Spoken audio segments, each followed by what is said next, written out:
haven't like talked about the fact that more and more of the things that we usually have access to just don't belong to us anymore. Movies, digital licenses; games, digital licenses; music, streaming subscriptions; books, digital storefronts that can remove access whenever or wherever they feel like it. A lot of people don't realize that some of the biggest pieces of media from our generation aren't sitting on a shelf somewhere. They're sitting in a server owned by a company that can decide tomorrow that maintaining it isn't profitable anymore.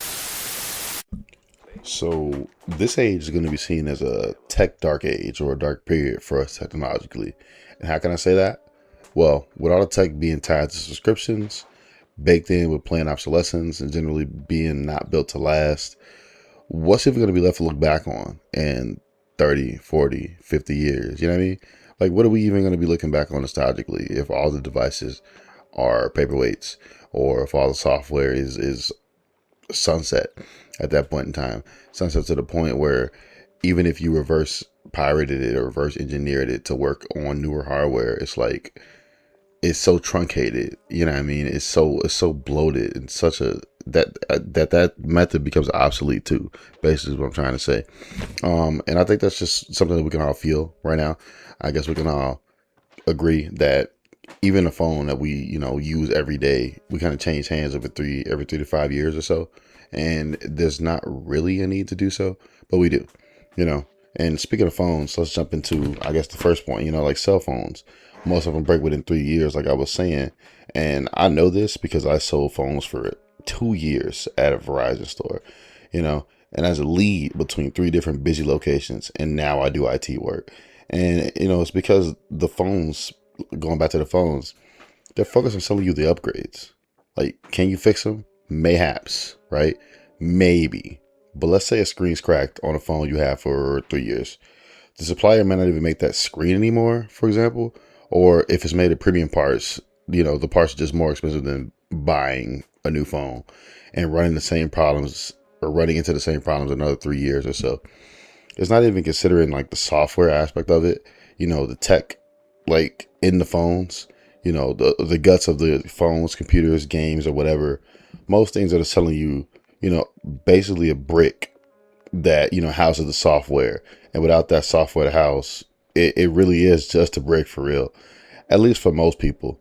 You can learn what you can do with your old tech, like jailbreaking it, like I was hinting at earlier, or repurposing the tech.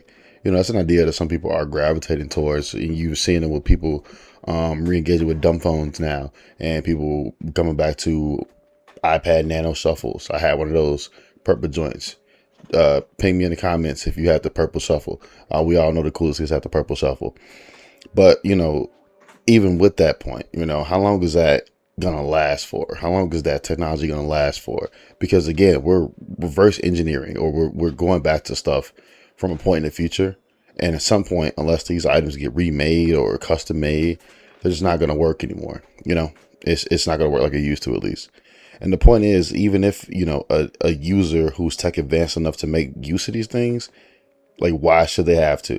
Why should they have to find a way to repurpose a device that's like made to not be fixed or updated, kind of increasingly with every iteration, it seems like. It's made in a specific way with proprietary software owned by a corporation that can get you locked up for tampering with their property, because it's still their property. Even though you bought the phone, you own the phone, but you rent the software essentially.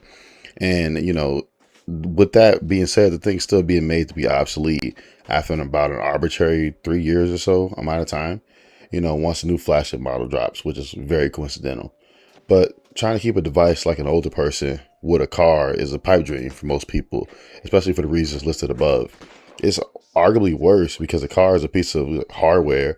And if we're made to, if they were made before the forced insertion of computers and all hardware that we have now, that hardware, like the car, can be made alive again with the manual labor, the parts, and the fuel to make that, machine run.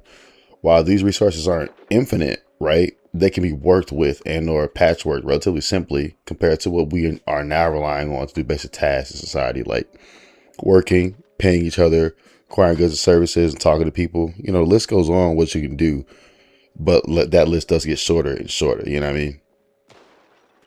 And let's take this as an example, right? I had a Pixel 3 extra large for like 4 years until one day the slowness of the processor kept getting worse and worse, and then it just kind of went out. It never turned back on. I was in the middle of like city center with my kid, just on the bus and trains, and we were kind of stranded for a little bit. There was nothing that could be done for it other than buying a $300 screen replacement and waiting for that to be shipped to a location that wasn't even near my house. Um, and then I have to wait for that to be repaired. So it's just time and money utterly wasted. Or just figure out how to get into, more debt for a newer device. Those are options, especially when you're out and about and you got stuff to do. In this world, guess which one they got picked? The fastest option. Because yes, this isn't a car, but losing my phone unplanned is like having your engine sputter out in the middle of the highway before you can pull into the shoulder. You're kind of just sitting there while everybody else is zipping past you on the information superhighway. And I haven't even gotten to the advent of new tech because honestly, we still got to tackle this old tech issue for real. Like the patterns are baked into the manufacturing process. These devices, at one point were all locked into the system, born into it, to be honest with you. And to try to get some genuine change done, it's kind of impossible because they're made like that. And that's just the hardware side of it. Again, we haven't like talked about the fact that more and more of the things that we usually have access to just don't belong to us anymore. Movies, digital licenses, games, digital licenses, music, streaming subscriptions, books, digital storefronts that can remove access whenever or wherever they feel like it. A lot of people don't realize that some of the biggest pieces of media from our generation aren't sitting on a shelf somewhere. They're sitting in a server owned by a company that can decide tomorrow that maintaining it isn't profitable anymore. This happened before and it'll continue to happen until we do something about it or unless something is done about it to curtail the corporations from kind of just gutting our favorite stuff whenever they feel like it. But I need y'all to feel me here for real though. Like there are entire games that are literally don't exist anymore only because the servers that were hosting the game got shut down because some corporations had shut it down. And that entire online communities, events, memories, updates, content's just gone. At the very least gone from us. As I'm sure the owners can pull whatever they need to back so they can resell it to us at a moderate inflated price. But that's even if they kept it around. A lot of old games do get lost, or a lot of games in general have gotten lost, I should say, just because nobody kept the source code, or the source code, excuse me, was passed up from like 30 developers, and one dude who had the flash drive disappeared in the Bermuda Triangle or something wild like that. But like, imagine explaining this to somebody 50 years from now, to somebody from 50 years ago. Like at least when old technology died, it usually left behind something tangible. An old console can still play games, CD players still play music, old book still has the words printed on the pages. And today we're moving towards like a weird world where ownership is being replaced by access, and access only lasts as long as somebody allows it. And I would know. I work in tech. It's kind of crazy how fast somebody can allow or deny access into something that you thought you had paid for. For generations that document everything, we might end up, preserving less than any generation before us. There might be a time to start chiseling stone again if that's the only way anything will get reliably preserved, because the internet, we can't really count on that to be here forever. Like, honestly, think about the internet in a way where maybe past societies or civilizations have had a version of the internet that we just don't know about, because the internet that we know about is kept on electric machines that only work if you know how to work them. And if we go back in time and don't know how to work these machines that may have had a prehistoric internet on it, stay with me here, it doesn't exist to us, essentially, right? And going back to the topic here, I'm getting sidetracked. For all the talk about innovation, AI, smart devices, cloud computing, or whatever new buzzword gets, investors excited for next quarter's returns, I can't help but think we're building our future on a foundation designed to disappear. Like, the average person isn't asking for a phone that folds in half. They're asking for glasses to talk back to them, or a refrigerator with Wi-Fi. Most of us kind of just want the things that we buy to work and continue working. We want to own something and have confidence it'll still be there in 5 years. We want to repair something when it breaks, and we want to keep using it even when a corporation decides that it's old. But here we are, and that's increasingly not the world we're living in. We're living in a world where technology is becoming more disposable while simultaneously becoming more necessary. The devices we depend on for work, communication, banking, transportation, entertainment, basic participation in society, hint, hint, nudge, nudge, wink, wink, all those MFA pushes you got to do to get into work, that counts.